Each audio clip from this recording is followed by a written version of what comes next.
वर्मा भी मेरे साथ जुड़ गए हैं और इसलिए मैं बता रही हूँ आपको बार बार कि मनोज वर्मा यहाँ सुबह से मौजूद है, प्रफुल्ल यहाँ सुबह से मौजूद है, जो लगातार इस बुलडोजर की पूरी कार्रवाई को कवर कर रहे हैं। और जिस तरीके से जो मैं कहूँगी कि मान एक बार तस्वीरें भी दिखाएं आप उधर की तरफ मोड़ कर कि ये सिर्फ सिंबॉलिक हुआ, कुछ भी एक कील भी नहीं यहाँ पर बुलडोजर के द्वारा उखाड़ी गई है। मनोज, किस तरीके का संदेश देने की कोशिश? जी बिल्कुल, देखिए कहीं ना कहीं मुझे लगता है कि इसमें कोऑर्डिनेशन की बहुत ज़्यादा कमी रही आपस में। जो एजेंसीज थी, एमसीडी ने पहले कहा कि हमें पुलिस नहीं मिल रही है, पुलिस का भी ये कहना था कि हमारे पास पर्याप्त मात्रा में फोर्स नहीं है, लेकिन बाद में मैसेज आया कि एमसीडी की तरफ से कि फोर्स हमें मिल रही है और 11 बजे का वक्त दिया गया। एमसीडी का बुलडोजर यहाँ पर पहुँच गया लेकिन फोर्स नहीं पहुँची थी और इसी बीच यहाँ पर राजनीति भी शुरू हो गई। राजनीति इस तरीके से कि बुलडोजर के आगे लोग बैठना शुरू हो गए, कांग्रेस के कार्यकर्ता वहाँ पर आ गए, यहाँ के जो विधायक है वो पहुँच गए और बुलडोजर को उन्होंने घेर लिया।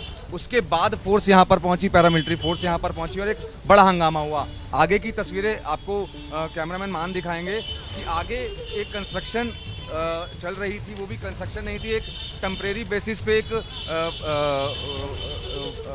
मुझे लग रहा है मैं भी उस समय यहाँ मौजूद थी मनोज। मुझे लग रहा है कि जब हम कंस्ट्रक्शन करते हैं, जब कोई इमारत बनती है या उसमें रेनोवेशन का काम होता है तो पाइप्स लगाए जाते हैं लेबर के ऊपर चढ़ने के लिए। सिर्फ वो पाइप्स गिराए गए लेकिन उसके बाद भी बड़े शोर यहाँ पे सुनने को मिला। लोग अपनी छतों पर चढ़े हुए थे, महिलाएं भी मौजूद थी, लगातार नारेबाजी हो रही थी पुलिस के खिलाफ भी, एमसीडी के खिलाफ भी। और लोगों का यही कहना था कि भाई आप नोटिस लेकर आइए। प्रफुल्ल, उस नोटिस को लोग लगातार मांगते रहे। देखिए, लेकिन अतिक्रमण जब हटाया जाता है, जिसे जनरल इंक्रोचमेंट ड्राइव जिसे कहती है एमसीडी, उसमें ये होता है कि जो लोग सड़कों पर अतिक्रमण करते हैं, यानी जो सड़कों पर लोग आ जाते हैं, उसको हटाने के लिए एमसीडी अपना ट्रक लाती है, सामान उठा के ले जाती है।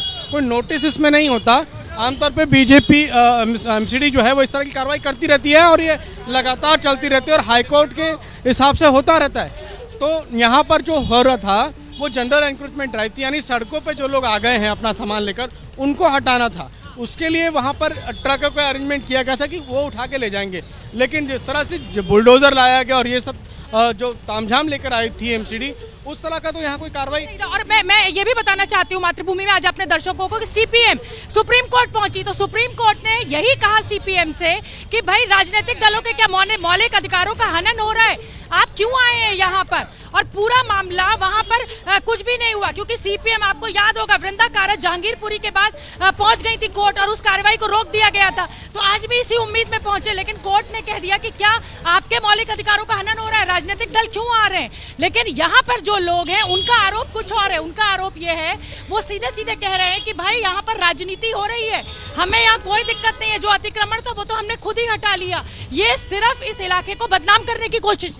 बिल्कुल, देखिए यहाँ के लोगों का मानना है कि क्योंकि शाहीन बाग को बार बार टारगेट किया जा रहा है, यहाँ पर अतिक्रमण जो यहाँ के विधायक है उनका कहना है कि हमने पहले ही हटा दिया था। आज जब एमसीडी यहाँ पहुँची तो यहाँ पे कोई ज़्यादा मेजर ड्राइव नहीं हुई।